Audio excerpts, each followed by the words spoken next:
Good morning, good afternoon and good evening. Welcome to another episode of The Season Keepers, the show where the only two people we recommend keeping for the season is us. My name's Matt, aka Clean Sheet Wipeout. And my name's James, aka FPLDronuk. You alright, mate? How you doing? I'm good, thank you. Friday, so feeling good. Obviously, we're getting used to Friday recording days now. Way the game week's fallen. Hope you're enjoying it and still listening to the pod on a Friday.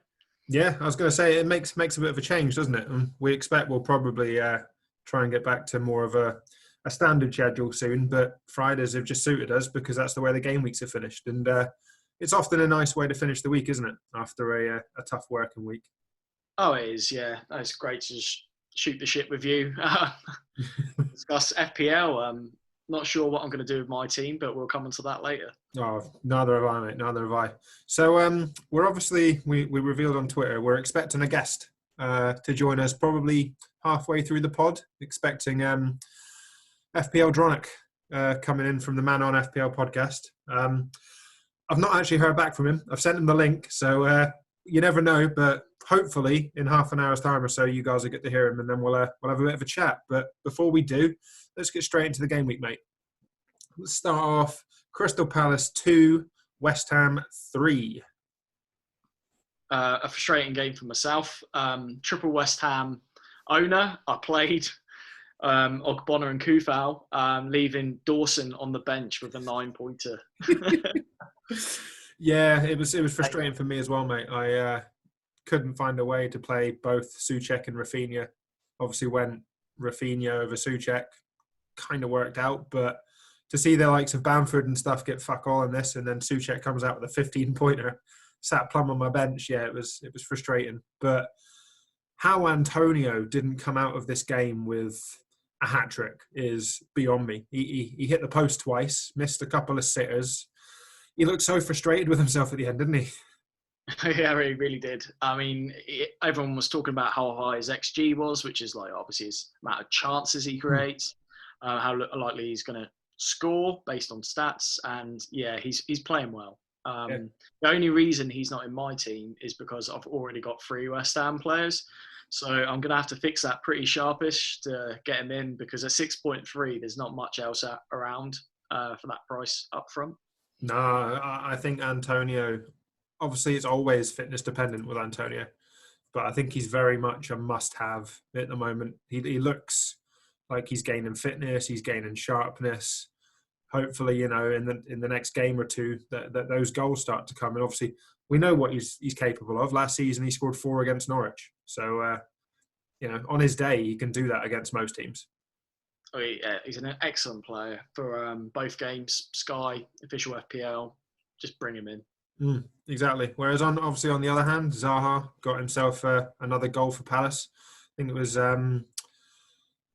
2 or 3 games we hadn't really done anything for Palace. So obviously for him to come out with another goal, for those that have still owning him, he's getting the odd points here or there, but he's not the type of asset I particularly enjoy owning, because one, his attitude seems to let him down, and obviously when he drops his head early on in a game, you can kind of sit there, watch it, and already know that you're not going to get anything from him, are you? He's very unpredictable. He's uncomfortable to own. It's a good word. Yeah. Yeah, that's what I don't want to get him back in, to be honest. No. If there's better options, I'm going to be keeping those, to be honest. Yeah, no, and to be fair, around that price point of like the 7 million bracket, we're starting to see better options appear anyway. Obviously, we'll come on to them, but Leicester assets in particular are looking quite sharp, and at that price, you know where you're going to go, don't you? Oh yeah, Maddison, Tielemans. I mean, we'll come on to them later, but there's some excellent picks there. Agreed, yeah. But another very good win for West Ham, and obviously they continue to climb the table, but it's surprising, given I think our early season predictions had them somewhat lower than that. But they're proving us wrong, and I think they're starting to prove a lot of other people wrong. Yeah, fair play to them. David Moyes in particular, I think, doing an excellent job to get West Ham in the Champions League places when the top 6 is so competitive. Is credit to him. He's doing a really good job of pretty standard players, I'd say. Sonio aside. I'd No, say. exactly. Like I saw that they've made Ben Rama's loan signing permanent to allow them to now bring in Jesse Lingard on loan. What's that about?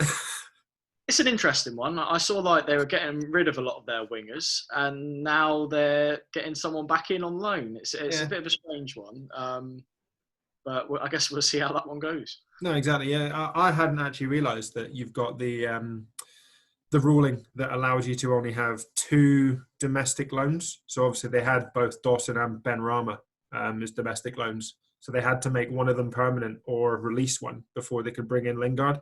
So obviously they've decided to bring in Ben Rama. And to be fair, he's been impressive.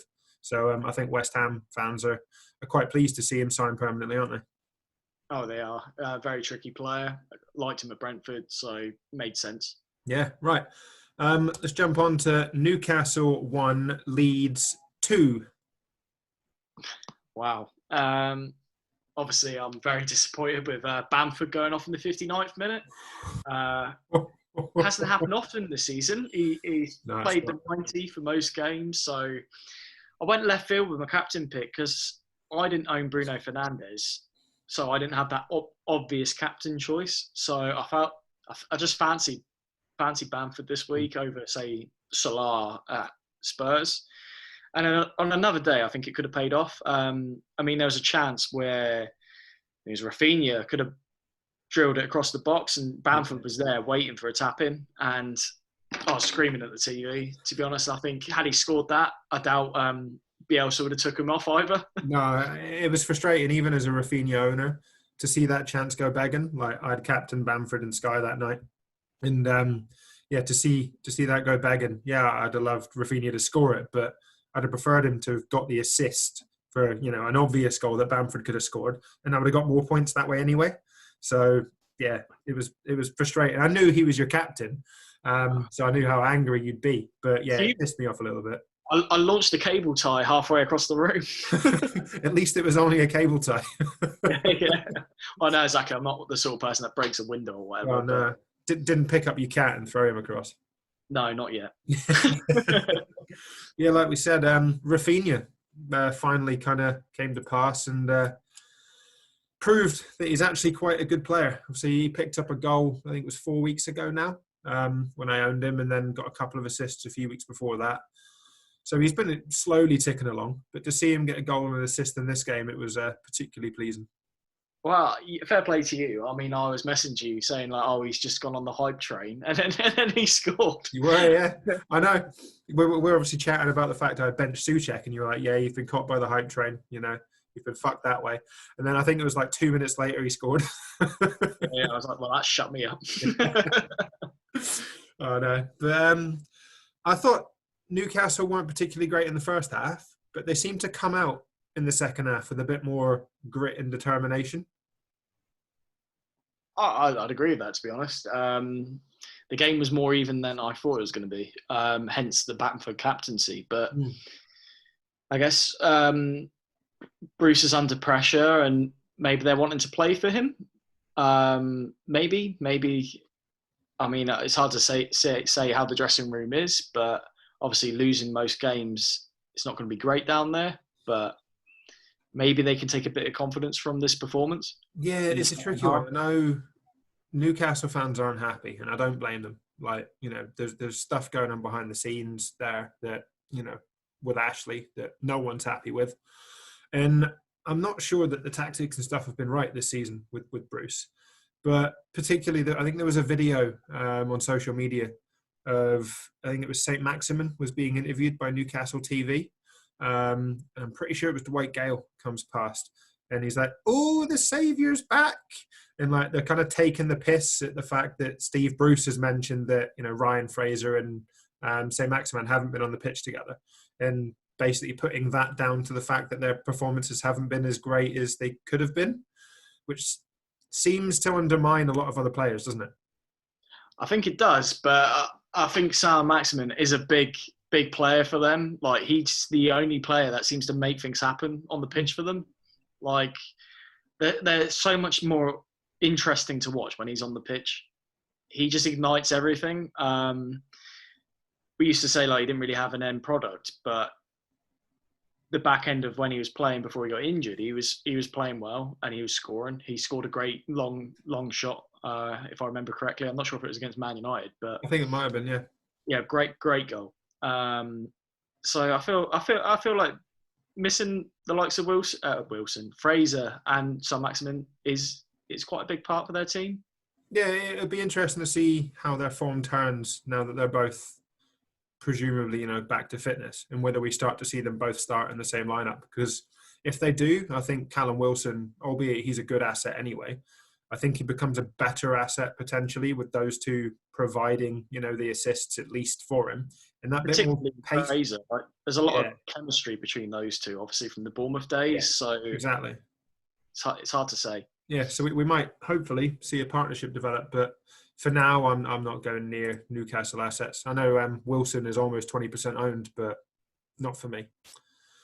Right, let's move on to a frustrating game. Sounds like we've been saying this for quite a few weeks with Saints with injuries, but Saints won, Arsenal 3. Yeah, it's a performance for me which started quite well and sort of gradually lost hope throughout the game. Yeah. Arsenal. I was very impressed with Arsenal, to be honest. Saka was excellent. Their passing as well. Like Arteta, like the team from a couple of months ago, this is completely a different side. They seem to be a lot more confident now after getting a decent run of results together. So frustrating for us, but fair play to Arsenal for a good performance. Yeah, they just looked a lot sharper. Even Pepe for periods looked a really, really good player. And we haven't said that about him much this season, have we? I mean, I'm not sure he's worth his money yet, but no. And Lacazette, continues to keep his form up. He's got a goal and an assist again in this game. I think that's 4 returns in the last 4 games. It's not bad for a striker that's only 8.3 million. Yeah, very well said.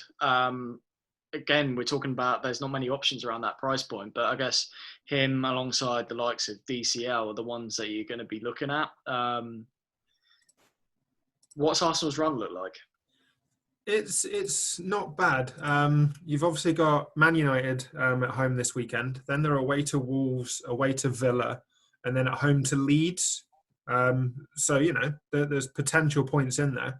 Then they've got a little bit of a tricky period. Game weeks 25 to 30 looks tough. They've got Man City, Leicester, Burnley, Tottenham, West Ham and Liverpool in those 6 games.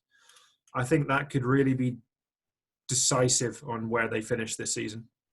It's a tough one. Would you say Lacazette's a big game player? Would you say he?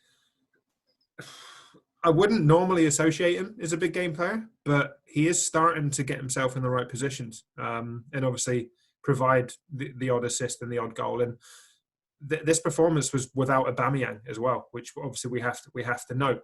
So to see Arsenal start to click into gear a little bit, I think Lacazette is quite a good candidate, for those players, particularly where we've got a lack of premiums now. We'll talk about injuries, but Kane potentially injured, Vardy at the moment's out. There's money to be spent, and if you want to maybe upgrade a 6 million Adams, for instance, to a Lacazette, I wouldn't go against that. I think that's a good shout. Like, I'd feel more comfortable owning Lacazette than I would an Adams or a Bamford. Like, straight away, who's the best striker of those 3? You say Lacazette. Exactly. Whereas, obviously, on the other hand, you've got Southampton. Armstrong got his goal. Thought he took it particularly well. Perhaps he got the assist. But other than that, it was largely frustrating. We had periods where we looked quite good. Again, like you said, particularly in the first half. But once again, in the second half, we seem to die off. And then when you've got the likes of, Watts coming on, albeit it's great to see an academy player, come in. But when you're taking off Danny Ings, it says a lot, really, doesn't it? It does. A little bit disappointed in Ings recently. I mean, he's not had many minutes. He's missed one of the games due to rotation, probably to prevent him from getting injured again. But he's always someone I fancy.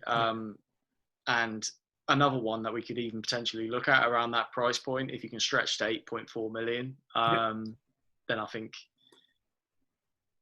there's not many better options than Danny Ings. Well, no, exactly. He's clinical. He proves that he is a big game player. Like he can score against anybody, and he's on pens when he plays for us. So it's definitely worth the option, and it's one that I've considered myself. Particularly, obviously, we've got the likes of Newcastle coming up. Could be one to target, but I might hold off until maybe game week 26 when our fixtures seem to turn for the better. It's a tough one, but again, if people are looking at Danny Ings as a potential option, I definitely prefer him over the likes of Adams. Agreed. Right. Moving on to what was a cracking game for me was West Brom 0, Man City 5. Wow. All I can say. Fair play to those of you that own and even captain Cancelo. Was tactician, wasn't he? I seen that he captained Cancelo. Yeah, I think him and Luke both captained Cancelo, which is a good pick. I think they've been picking a lot of sort of left field picks for captaincies that haven't come off, so it's good to see one come home for them.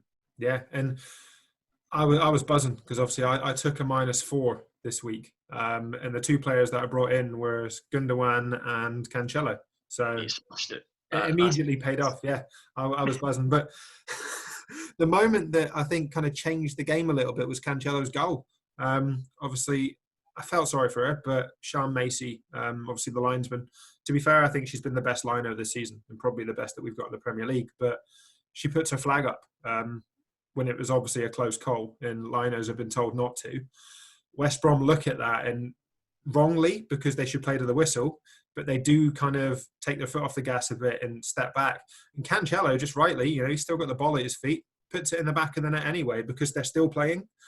And I don't even he thought it was going to be a goal because there was no celebration. But then... Well, you just got to play to the whistle, haven't you? Yeah. That's something that everyone has learned, even at an early age when playing football. You just got to play to the whistle. Exactly, and this was the performance that I think we've all been waiting for is, Cancelo owners and Sky. I captained him in Sky and he got 50 points. So I can't complain about that. But we've been saying it for weeks that he's due a haul and he's due to get these attacking returns and he hasn't done it. Whereas obviously finally he gets himself a goal and an assist.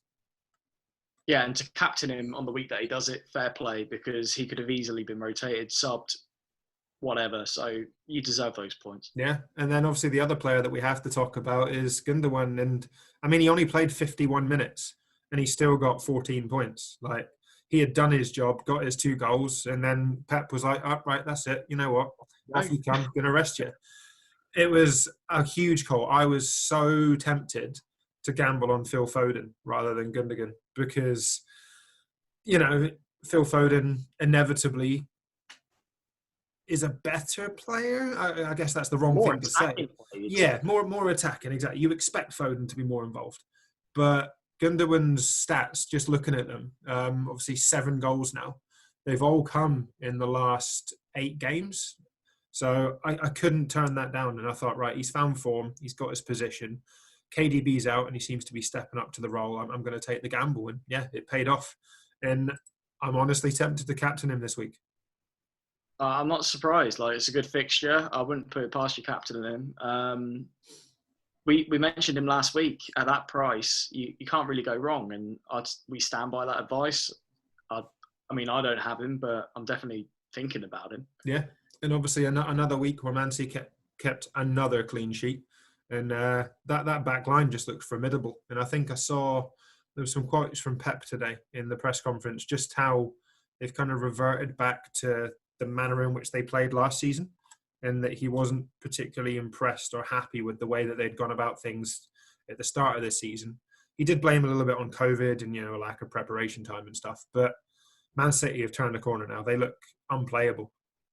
So solid at the back.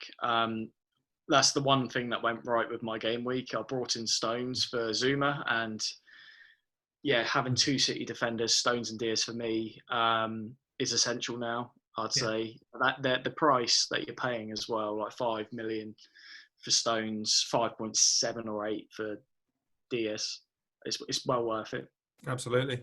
Right, let's move on to Wednesday's games then. And we've got Burnley 3, Aston Villa 2, in perhaps a game that the result doesn't really define the performance.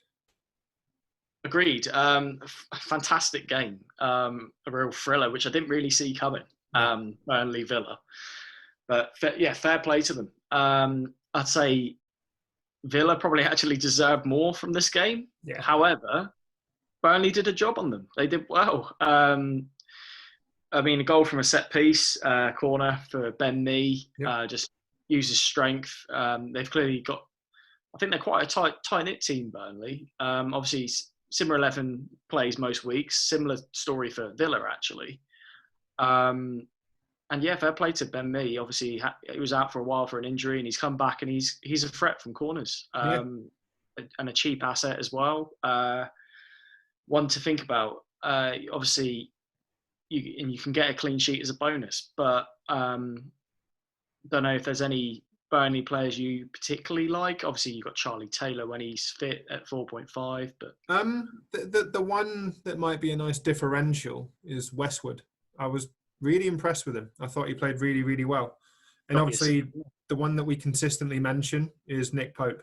And I mean, he made 8 saves in this game. Like he's starting to do what Nick Pope does best again, and that's make saves and win games essentially for Burnley. And Villa should have been 3 or 4 up in the first half, and if it wasn't for Nick Pope, they would have been. Yeah, but both these goalkeepers are excellent. I think Pope's first and Martinez is second overall in terms of points scored. Obviously, Martinez is considerably cheaper, but Pope, I don't think we can write him off anymore at his price. I think it's a lazy excuse just to say don't get Pope in because of his price, because he's making so many saves, and with that, if they keep a clean sheet, he's going to be getting free bonus potentially. Especially with normally their wins are like a 1-0 Chris Wood, 1-0 Ashley Barnes.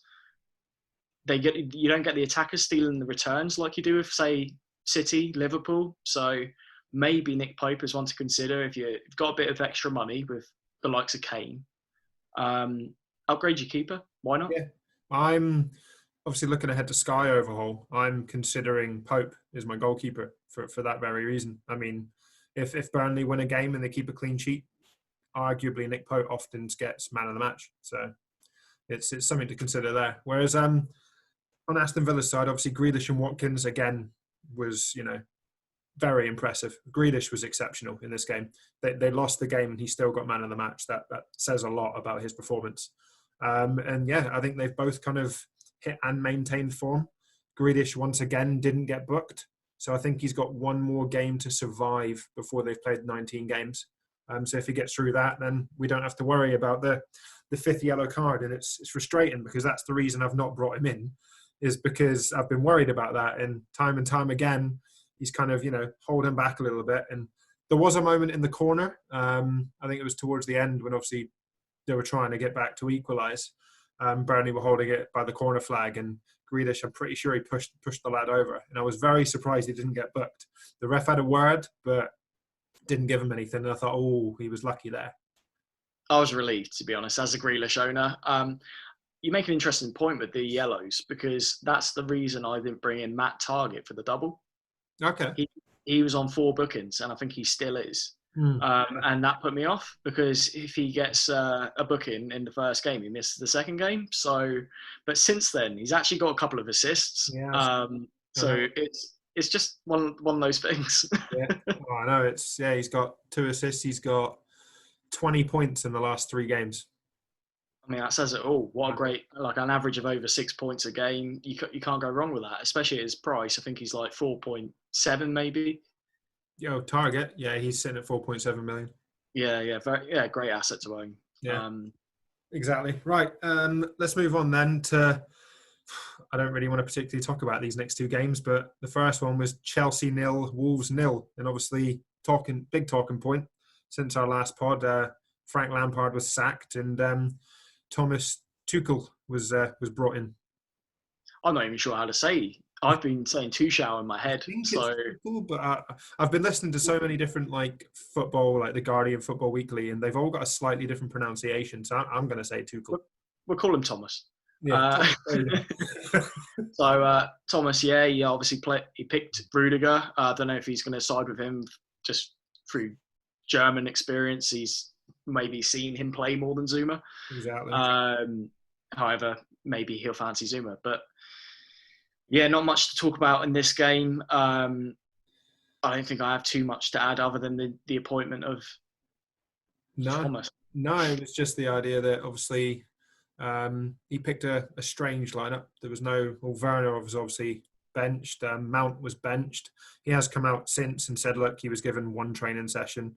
The squad that he picks now isn't going to be the squad that he goes forward with. Likes of even Reece James didn't get minutes. So it's an interesting one, but I'm going to keep my eye on Chelsea. I'm impressed. And in Sky, I think every single one of their defenders hit tier 2 passing. They were in the hundreds, and both central midfielders did. So it's something to consider. Breaking news: we've obviously got Dron UK now sat in the waiting room, so he is going to attend this pod. And once we finish this review, we'll let him straight in. Right, Brighton 0, Fulham 0. Again, another particular game that I wasn't particularly impressed with, to be honest. I only saw bits and pieces. I turned it over at half time in the other games. So I saw 10, 15-minute spells. Didn't seem to be a great game, but another strong defensive performance from Fulham. We've been saying this, so there's some value there for Fulham potentially, but I don't think we'll be hurrying to get them in. I've got Anguissa and Lookman, but that's more through value than decision. But shall we move on to the next one? Yeah, Everton 1, Leicester 1, and obviously goals for both James Rodriguez and Tielemans. Now, are you going to be looking at Rodriguez now he's sort of back and firing? I don't know. I don't think I will go back to James Rodriguez. Now that the squad that everybody keeps referring to, of obviously Rodriguez, Richarlison and DCL are back, it might push me going back towards DCL. And obviously he's had considerable price drops, so he's an option. And Everton's fixtures look pretty good, probably in the next 6 and even beyond, to be honest, all the way up to game week 31. I think they've got quite good fixtures. So DCL potentially, or maybe even Richarlison. But for me, I don't want to go back to James Rodriguez. He's a frustrating player to own. He is a bit unpredictable in terms of returns. He's very talented with the ball, but he could obviously quite easily perform very well, but not even get an assist, which has happened. So DCL does feel a bit lower risk as a pick. Yeah. Whereas obviously Tielemans is a player that we mentioned on the pod last week that we were both particularly impressed with. And he steps up again with obviously Harvey Barnes getting the assist. Yeah, very, very good performance for Tielemans. Often I feel like he's the forgotten Leicester midfielder. You tend to talk about Barnes, you talk about Maddison, but you don't really talk about Tielemans. He sort of has similar vibes to Gundogan at Man City. Yeah, no, that's a very good reference. Obviously a little bit further back, a little bit more defensive, but still capable of scoring. Yeah, well, 2 goals and 2 assists in his last 4 games. It's not to go unnoticed, and he's only 6.4 million. 2.5% owned in the game. So exactly on pens while Vardy's out. So yeah, it's a good shout. No, very much so. All right, let's move on to what was probably the shock of the week, and it was Man United 1, Sheffield United 2. Thoroughly enjoyed this game. I know you did. Not what I expected as a non-owner of Bruno Fernandes, but I'll take it all day long. I was with Chris Wilder with every minute of this game. What you fucking were. Yeah, fantastic. I mean, Burke's goal was a strange one. He obviously came on, and then 2 kind of shit miss-hit shots, then fall back to him, and then he scores. Honestly, it's worse than Sunday League defending. He's given the first opportunity, which is then rebounded out. Man United fail to clear their lines, and then he's given so much time to have another opportunity. Like, the only player that reacts is Bruno, and he reacts too late, so he doesn't get there before Burke strikes. It's embarrassing. Yeah, terrible goal. Like, you look at it, you wouldn't know that was Premier League football. No, not at all. It's not the United that any of us expected to see. And I was really surprised actually to see Telles play instead of Luke Shaw. I know Tellers came away with the 3 bonus after getting the assist from Maguire, but I don't know why you'd then rest Luke Shaw. He's looked so sharp recently. And yeah, Tellers could be a good player, but Shaw has, in my opinion, been the best probably United asset aside from Pogba in the last 3 or 4 games. Yeah, well, I mean, I was bigging up Shaw, but now that would put you off Shaw, like especially with Tellez coming on and doing a decent performance. Now you're questioning who's going to be playing. He's probably going to rotate them. Exactly, and particularly with obviously games coming thick and fast in the next couple of weeks. There's 3 games in a week. Is Shaw going to play all 3? I very much doubt it. Agreed. Yeah, so I'm really hoping that Bruno Fernandes picks up his form. It's frustrating, and obviously it's not the captaincy we expected, but they've got opportunities. They play Arsenal in the next game. I think that's a game that United will want to come out and put a performance on. And then obviously in the next 5, they've got West Brom and Newcastle in there. So I'm holding, and the longer I hold and you don't own, I'm hoping I get some of those sizable returns again. Well, yeah, I'm tempted to stay away. I've been trying to get him in my team week after week, but I don't want to then get him in when he's going off the boil. No, exactly. But he's always capable, as we know, from pens, free kicks, and just general play. Yeah, for sure.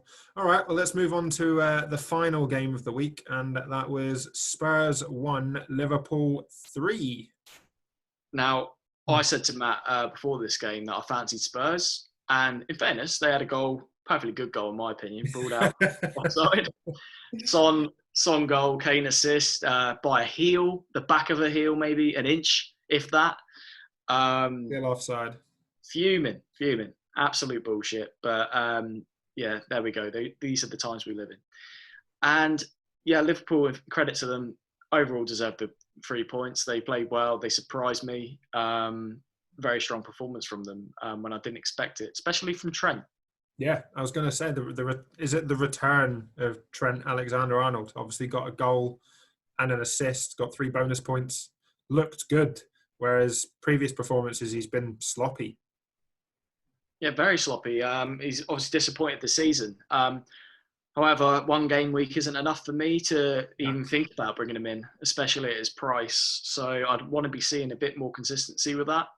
If he can get a return 2 out of the next 3, then maybe I'll start thinking about him. But yeah, I feel like I don't have the confidence I had in him last season. No, both price and fixtures put me off at the moment. Obviously, if he's performing well after that Leicester game in game week 24, then it might be the right time to jump back on them. But for me, not so much at the moment. And there's a reason that, he's dropped in value. He's dropped in ownership. He's now, 7.3 million? 13% of the game still own him, but that was a lot more at the start of the season. Oh, 50%, I think, wasn't it? Yeah. And then obviously Mo Salah, another blank, which, is starting to become expected. It's frustrating owning Salah, seeing all that value for him to consistently pick up 2 points. But Sadio Mane kind of turned up in this game, didn't he? Oh, he really did. The lesser owned of the 2, obviously. As a Salah owner, I was obviously disappointed to see him have a goal ruled out. But that just shows he is capable and the returns will come. Yeah, exactly. So I'm not particularly worried about Salah. It's more a case of if you've got a load of extra money from Kane, why not invest in Mane? I think that's a good shout for people. Yeah, no, I think that's quite a good shout, and not one that many people are going to go on. So there's a good opportunity. And obviously with Liverpool looking a bit sharper, yeah, they're still defensively weakened, particularly if the likes of Fabinho and Matip are both ruled out for the weekend. I think Antonio could enjoy himself this weekend. But if Liverpool have turned a corner, they've obviously got West Ham away, Brighton at home in their next 2, and they're both winnable games. Oh, they really are. You'd expect them to get chances, maybe more in the Brighton game, but yeah, Mane would be a good pick for people. Exactly. Right. We've left this man waiting long enough, so I think we should let him in, shouldn't we? Yeah, let's do it. Right. Let's admit him in. He should be coming in anytime now. There he is. There he is. Hello. Darren, how are you doing? All right, you guys? Yeah, not bad at all. Not bad at all. Sorry to keep you waiting. We were finishing up our little review. No problem at all. Not a problem. you in a shed? I am in an insulated log cabin that I built. It's my office, my remote office. Very nice indeed. Yeah. You get Couples up as a games room to escape the madness of the kids in the house. Yeah, I don't Very Always exciting. thinking. Always thinking. Yeah, I'd love my own man cave one day. That's the main thing. Nice. Kids Yeah, first. that's exactly what it is. All right, seeing as we've got you on, I think it's only fair that we'll let you have a moment to tell the people a bit about yourself. Obviously, we're all aware of the Man On FPL podcast, but there might be some people that listen to this that aren't. So it's yours. Wow, appreciate that. What can I say? So, I mean, I joined the Twitter community, let's say, just at the very end of last season, maybe. And I was blown away by how big it was. I've played fantasy football for, I want to say, something like nearly 20 years, maybe. Like, I used to have to phone in and use a code to register players. Like, this is pre-internet. So that explains how old I am. And I love it. Football. I've loved football for a long, long time. Played a lot of variety of different games. And I found a community, and then obviously this whole lockdown thing happened, and then we got onto the Champ Man thing as well. And I can't explain how much I love that. Met Thomas through that, who I do the Man On podcast with. And yeah, that's sort of the very brief background of I could go much deeper, but that's the very brief background of fantasy football and how I came to be into the community. Yeah, And I've shot up as well, actually. You have. I was going to say, I was just about to say that. I noticed you're almost hitting 1,800 followers now, aren't you? Yeah, I think I looked. It must have been only a couple of weeks ago, and it was over 1,000 or maybe 12 to 1,400. But then all of a sudden, I replied to somebody saying something today, and I was like, oh yeah, I've nearly 1,800. Brilliant, I'll take it. I don't think it's for my football content. I think it's more the fact I don't mind making an idiot of myself and putting some stupid tweets out. I'll be honest with you. Keeps us all amused though, doesn't it? Yeah, that's the thing. I am. I like to be a people pleaser. I ask any of my friends in real life. Yeah, I usually am the one who tries to make everyone laugh. It comes across on the Man On Pod. I mean, well, I'm glad. Yeah, we only have to talk about your rap, don't we? So yes, we do. Which apparently went down really well. So I'll take it. It did. We've got a question about that shortly, anyway. That we'll okay. To. Right. So we've got a couple of questions. First things first. Whereabouts are you from? So I'm in Bristol, southwest UK. You guessed it, James. I was right. Yeah, you were. Did you know? Well, how did you guess that? Not from the accent, surely, because I don't sound Bristolian. I from the accent, yeah. Oh, really? Well done. No one ever puts me in Bristol. No, never. That's well done. The first thing, second one. Who do you support? I noticed that obviously you had to put a Burnley thing on your Twitter account, which you weren't too happy about, but that's what happens when you forfeits. But who do you actually support? Their rivals, Blackburn. I'm a Blackburn fan. Nice. How long have you been a Blackburn fan for? Since Shearer joined them, actually. When I got into football or started to sort of become aware of it, it was when Shearer joined them. I was a big fan of his. I saw him and was like when you're a kid and you're just like, oh, then, you know, when someone's good at sport, you're like, oh, okay, like that. I think I saw a game and I was like, oh, I really liked him. And then all of a sudden he was at Blackburn, and that's when I became more into football. So straight away I was like, well, he's at Blackburn, I'll support Blackburn, because my dad's not hugely into football. So he used to take me to sort of the occasional Bristol City game and stuff, just for fun.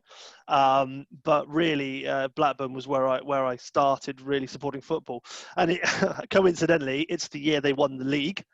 But so my friends are like, "Oh, you only support Blackburn because they won the league." And it's like, but here I am, so many years later, still supporting them, and they've done nothing but go down. So, not really a glory supporter, I would say. No, I mean, we've experienced what Blackburn fans are going through as Saints fans for quite a while, and obviously, thankfully, we made our way back up. But yeah, it's nice to see Blackburn return one day. Yeah, it would be. Yeah, tell me about it. So, in terms of FPL, you play all four formats of the game that I'm aware of, don't you? I play. Yep. So So official, Sky, Champman, and Gaffer as well. I play. I think Gaffer's the only one that neither of us have touched on before. Yeah, I didn't think you did. Yeah. Which one do you enjoy the most? Difficult question. It depends on the week I'm having. I'll be fair. I like this Sky. I've played a few times, and I've taken it more serious this year. Before, I've kind of let it go by the wayside and not worried about it too much. But because of the community and because of different people playing in it, it's made me focus on it a bit more. I really like the mix of both of them, to be completely honest. I mean, I have to say FPL because it's where I've played for the last, 10 years or more. I used to play the Sun. It's the only one I'm not playing this year. I just fell out of love with it. But yeah, I'd say FPL, but Sky is getting close. I mean, obviously, Champman. Let me just put my hands up and say Champman. It's well above them all. I just have to, go for reality for a second. Absolutely. So, we'll go through each one then. How's your FPL season doing? It was going terribly until the last couple of weeks. Double game week, I scored 127. Nice. This week, I scored 63, which score. isn't. It's quite above the average. 21 above. Above the average, about 20 above the average. I've got Saka on the bench, which is a bit annoying. But yeah, and obviously Man United conceded to Sheffield United and didn't really do anything, and I had De Gea and Fernandes, so that was frustrating. I think I'm sat about 1.5 million now. Considering that was around 4 million a couple of weeks ago, I'll take it. I'll take 1.5 at the minute. If I can consistently get 20 points above the average, then I should be within the million soon. No, there you go.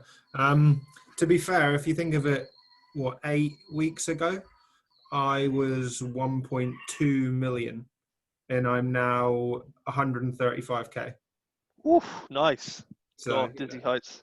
Can't complain about. Apologies if you just heard that screaming in the background. I think it was my dog getting his mouth stuck in his crate. I wonder what that was. It sounded sort of like a train. Yeah, he does that occasionally. He's an idiot, but I think Ellie's just got his mouth out now. So silly bastard. It's all right, I got a dog on it. So I think obviously with your rank there at 1.4 million, that you can easily improve that. I've jumped that million in rank in 8 weeks. Nice. Yeah, so I'm sure I can do that. It's my aim. I mean, last season I was like 4 million at like game week 12, and I ended up finishing 4k in the end. Yeah. Wow. So it can be done. Like, you can really increase rank if you just don't get disheartened and keep playing the game. It's funny. I obviously, as I said, I was like 4 million. I've moved up to 1.5, and in a very quick time. And I thought to myself today, like, obviously the Kane news, I was going to take him out, and I thought for the first time, I already took a -4 this week, and I was like, do you know what? I'm just going to keep him in, and I'm not going to take a -8 because I don't know who I take out to who I put in for him. And if I wanted to remove Kane, I'd want to do it at the same time as another midfielder to maybe increase the midfield price somewhere, like Salah or Mane. So I was for the first time being sensible and not taking extra hits. I don't think either of us know what we're doing with Kane at the moment, and obviously we've got the deadline tomorrow morning, so that's going to be an amusing one tonight. Yeah, I don't know if we're going to get any news on him. I don't think he'll play Brighton, but I think I'm just going to have to hold him. Yeah, we all know what fucking Mourinho's like, don't we? Like, the last time he said this was about Son, I took him out in both fan team and in FPL, and then he fucking scores twice. So yeah, he did when he yeah, that's a good point. Mourinho, what a shithouse. How you doing in Sky? Sky, I am, I believe, 13,000. I have occasional great weeks and then occasional shit weeks. Funny enough, my second team is really catching my first team. Like, the second team went out of the cup, and I was like, well, I'm not going to just forget about it. I'm just going to use it the same. And I've tried to get a few different players in there to my first team. Turns out this week they absolutely smashed. I had Cancelo and Gundogan in there, and I think I made Cancelo captain. I looked and he was on 50 points. I was like, okay, there you go. So basically, it is literally just 40 points behind my first team now. So have you played that 13. for a few years? Sorry, say that again? Have you played that for a few years now? Sky, yeah. I want to say I've played it for, I want to say three to 4 years. But I think because of FPL and I wasn't in the community and doing podcasts and stuff, obviously, as you know, I've got loads of children. So I've been very busy. Understandable. FPL is pretty much the only one I've concentrated on. I think I've played Sky, and I think like 40 transfers bothered me before, and they just fell by the wayside. And before I looked at it, I was like, oh, I'm miles behind, don't care. So I forgot about it. So this year's the real year I've taken it a little bit more serious and have planned transfers and stuff. And obviously the community's helped with that. And the fact I'm in some sort of Sky groups and that is really good as well. Although I'll be fair, I'm in so many Twitter groups now, it's impossible to keep up with the advice I'm getting in all the things. About it, yeah. It's just stupid. But not too bad. Not doing too bad. I've only got 13 transfers left. That's the only problem. Are you planning to hold until overhaul now? Yeah, I'm not going to touch it. I mean, obviously Kane's in there, which is bloody annoying. Yeah. But and my front line itself is not nice in the first time. I've got Mane, Sterling, and Kane because I was targeting previous week. Mane last night though. Yeah, he did. Unfortunately, Mane wasn't my captain last night. It was Kane. So there we go. So I brought Kane into my cup team, who then obviously went off injured. Had I captained Mane and stuck with him, I'd be in the semi-final. So yeah, that is a pain in the ass. Swings and roundabouts, isn't it? Now, I noticed that you guys at Man On had done a poll today, obviously about FPL and Sky, and which people prefer. And I was quite interested to see how that came out. And in a way, I'm glad that it came out Sky because this is my first year playing Sky, but I prefer the format and I actually prefer the community around Sky as well. It doesn't feel so kind of poisonous at times. Yeah, there's a maturity thing to it, isn't there? There's like Sky seems to be, if you chuck out a few names that's in there, you've got Rob Pick, you've got Dempsey, Planet FPL do things on it. Yeah. Very mature, sort of decent people in the community. You take FPL and you've got a very broad range of let's say ages and IQs. And yeah, it's unfortunately you get a few people who are pretty immature within it, and it does kind of ruin the experience of FPL. And I'll tell you the one thing that pees me off more than anything is people who set the Premier League badge as their Avi and then tweet out about things like this person's injured and stuff. Yeah. Literally, if you do that, I'll block you and I'll hack you. And I'll take your whole shit down. Don't care. I used to do it in my younger years, but don't care. I'm bored of it. It's a joke. Yeah.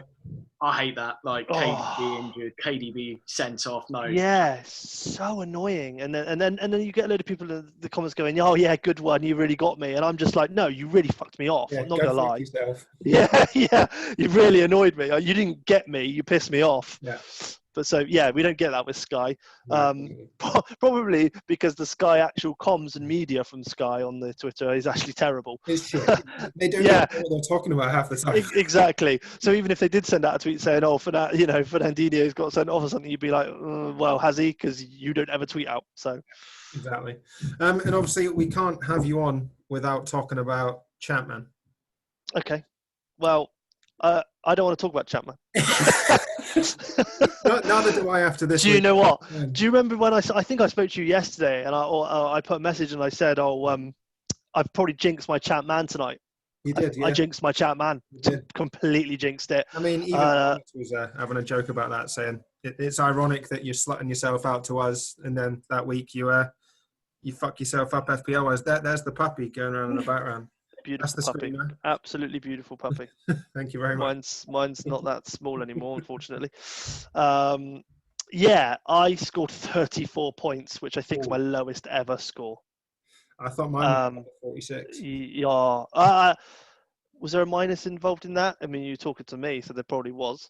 There might have been a -8 in that as well. Yeah, there was. It was a -8.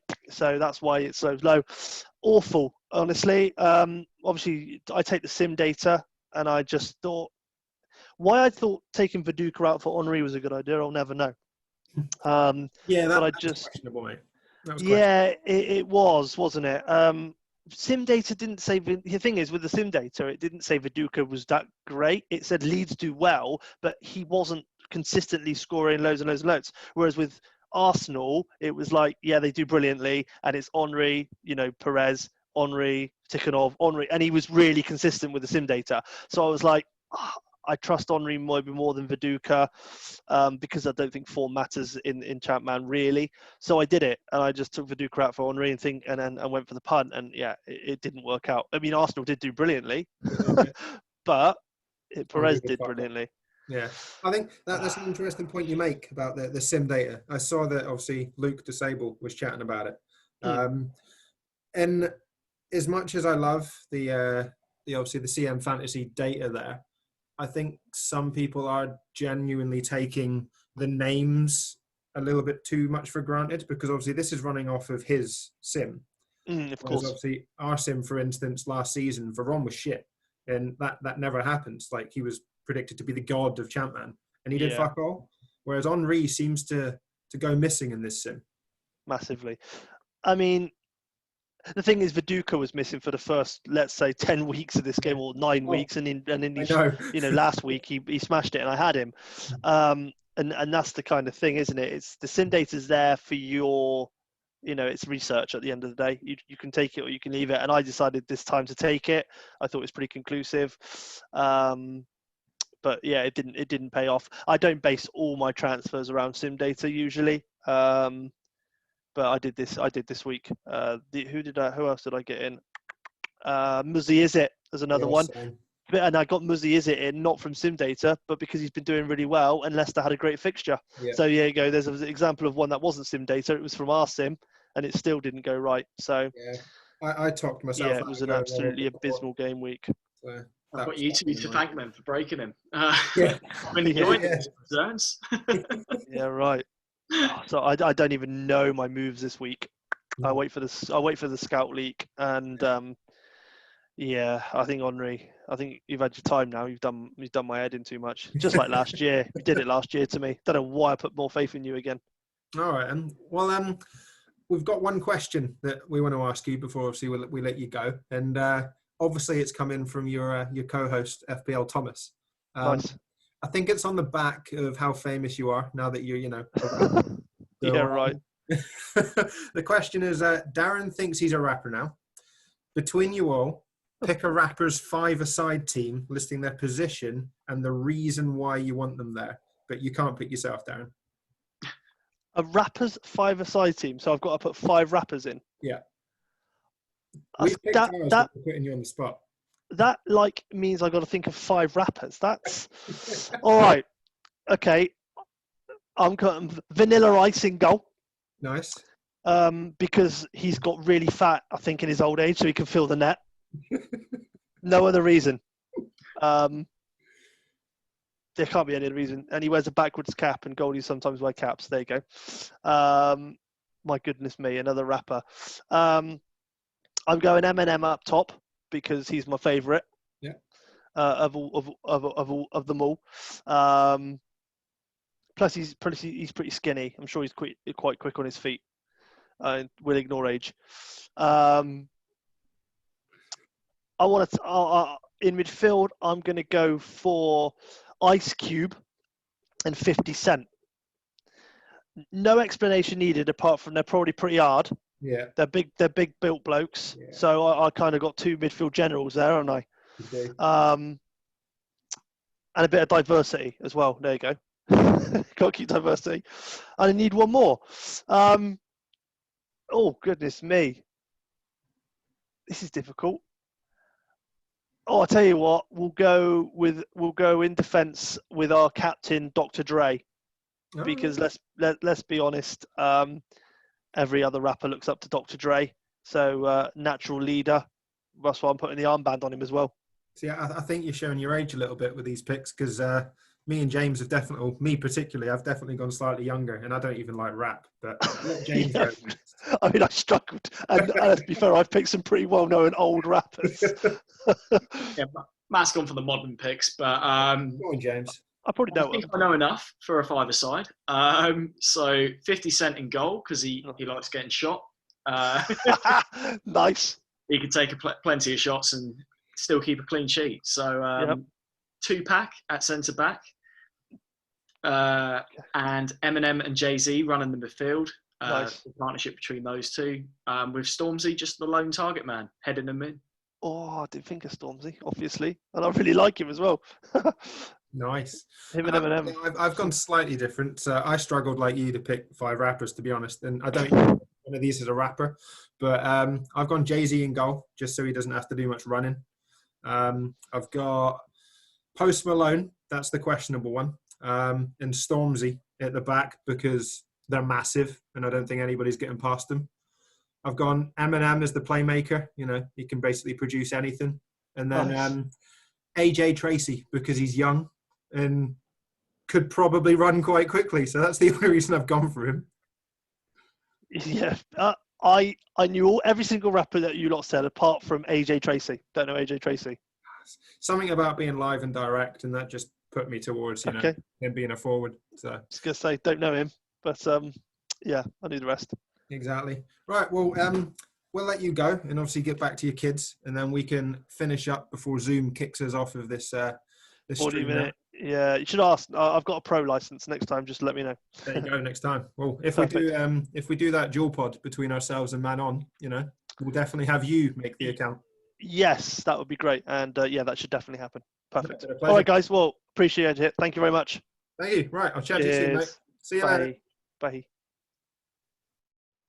I hope you guys all enjoyed that. That was quite riveting, and actually to find out a little bit more about Darren. You know, I know him as Dronuk from the community, but it's good to hear him talk about FPL, isn't it, James? Oh, it certainly is. It was nice to meet him, to see him. Obviously, if you're listening, you can only hear him, but a fairly recognisable voice, and it was great to have him on. Yeah, I thoroughly enjoyed it. Yeah, very much so. And hopefully, like we've said, one day we might do that joint show with Man On. I think it could be a long one. Those guys, you know, it's a very long podcast, but I don't mind a long one if there's a couple of beers involved. Could be an end of season special. We'll have a beer and see how it goes. Right. Zoom's only going to give us 7 minutes now, so we're going to have to get going. Should we jump on to FPL and how we got on with our weeks?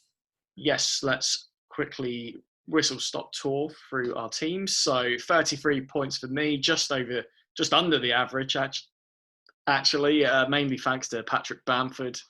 Not much to shout about other than 2 clean sheets and Grealish. So that's me done.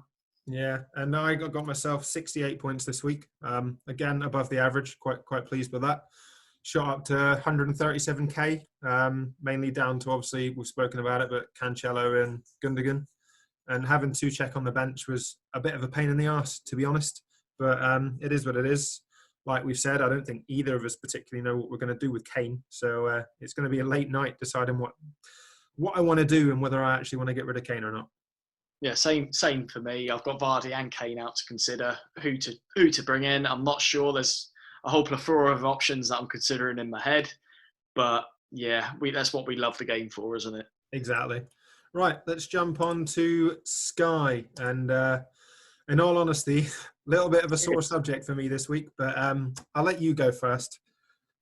Wow. For me, it was an okay week. I'm 13k in Team 1 now and 5k in Team 2, both around the 80s, I think 84 and 79. But I didn't use any transfers, unlike yourself. Obviously, you're in the cup. You're going gung-ho. Yeah. Sadly, it looked like you were going to win. As you'll talk about in a second. But yeah, I'm still enjoying the game. It's getting quite exciting as it gets close to the end of the season. Yeah, good man. Yeah, I ended up on 115 points in my main team. That's 56th in the world. It's well set to overhaul. I don't plan to make any transfers. And then obviously the one that we were all talking about across many groups was my cup team. There was at one point I was 26 points ahead after the Man City game. I was buzzing. I thought, right, doing really well here, doing well. And then he managed to chase me down. And then last night, there was 3 points in it. I was ahead. I had Mane. I brought in Kane as coverage, put the captaincy on Kane, didn't captain Mane. And then he overtook me, and he ended up on 10 points more than I got. So it's frustrating. I reckon he must have had Mane and Trent, to be honest. Yeah, so close, fine margins for you. Like with that move with Kane, it's a tricky one. But I think you'd have made the same decision. Yeah, very much so. Right, and then obviously in Champman, again, brilliant night last night, but not so brilliant for my team other than captaincy on Viduka. I got 46 points. Ooh. Sees a red arrow dropping me down to 141st in the world now. 58 for myself.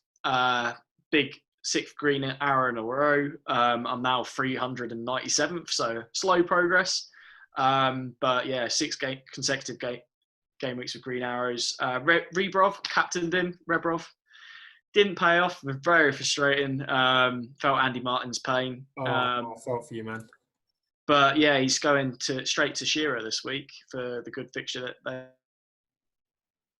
they have. So Nice. Not too bothered about it, to be honest. No, right. Let's jump on to some quick fire questions. First things first from FPL Dempsey. One for clean sheet wipeout, but I'll also let you quickly answer it, James, is plans for the second and third team. Now you're out of the cup. Time to chase monthly prizes. For me, my second team only has 4 transfers now. And now that I'm out of the cup, I might hold them till after overhaul and then see where I can get to. Or I might just burn them and then have a little bit of a test, try and set up an overhaul team, see how it does, for the last 14 weeks of the season. As for the third team, if I can be bothered setting it up, then I'd probably quite like to attack the manager of the month, mainly because I'd love a PS5. That's a very good shout. I mean, I'm dying to have a PS5, but yeah, I don't think I'm going to bother with my third team. I might use it just to experiment, just to see, like, maybe create as a punt team. But other than that, I don't think I'm going to be using it too much. No. Right, next question's in from Abdul, and it's FPL related. Do you generally feel for game week 21 there are no exciting standout captains, and is DCL worth a punt? I'd say like Son away at Brighton is still a decent captain to have. If you own him, that is. If you don't, then obviously DCL, someone you could move on to against Newcastle in the early kickoff. You could see him getting a goal in that, to be honest. So I think you'd be well worth captaining DCL, Abdul. Yeah, I think punting on DCL is probably a good idea with Newcastle this week. I think Salah away to West Ham will be popular. Personally, like I've said, I'm edging towards Gundogan. So who knew I'd be capping a 5.7 million midfielder, but I expect that might be where I end up going, depending on my Kane move. Second question in from him was, in chat, man, are Man United now a team to avoid putting money into, given their downturn in form? By the way, cheers for the De Boer advice. Well, I'm glad you took it, mate. For me, I think Man United assets are more than capable of strong returns. Obviously, with form not being a thing in Champman, I've been eyeing up Sylvester for weeks. Just the timing's not been right for me with his fitness and the fixtures they've had. But the likes of Chadwick provide value to maybe just stay in your team. Yep. And I'm in the just keeping Ruud van Nistelrooy for the entire season camp, so you can just use your transfers for problems elsewhere. Yeah, that's fair. And obviously, like we've said, form isn't really a thing in Champman. The game isn't that intelligent, but there are better options out there if you want to jump on them, and I wouldn't be against it, mate. All right, question in from Steve Bird, and this is an interesting one. What is the first film you remember seeing at the cinema, or picture house, as he likes to call it? The Grinch for me when I was 8. Nice. For me, when I was 8, so ironically the same year, it was the Pokemon movie I went to see. And I think my mum took me brother to go see the Tigger movie, which was amusing. But it's just a weird thought that sticks in my head. But yeah, Pokemon. And then the second question in from Steve is, who are the best assets in the bottom 6 for FPL? Callum Wilson, Pereira, and now Snodgrass. That he's at West Brom for me. Okay, yeah. For me, maybe Sanchez for Brighton might be a good option. £4.4 million goalkeeper. Burnley defensive assets, 23 to 25. Quite good options in fairness. And then obviously you've got Newcastle. If you're willing to take a punt and say Maximin, you never know. Right. Well, that draws the end of the questions and draws to an end the podcast. I really hope you enjoyed the Man On feature. And it's been a pleasure talking to you. So it's a goodbye from me, James. And a goodbye from me. Thank you very much, guys.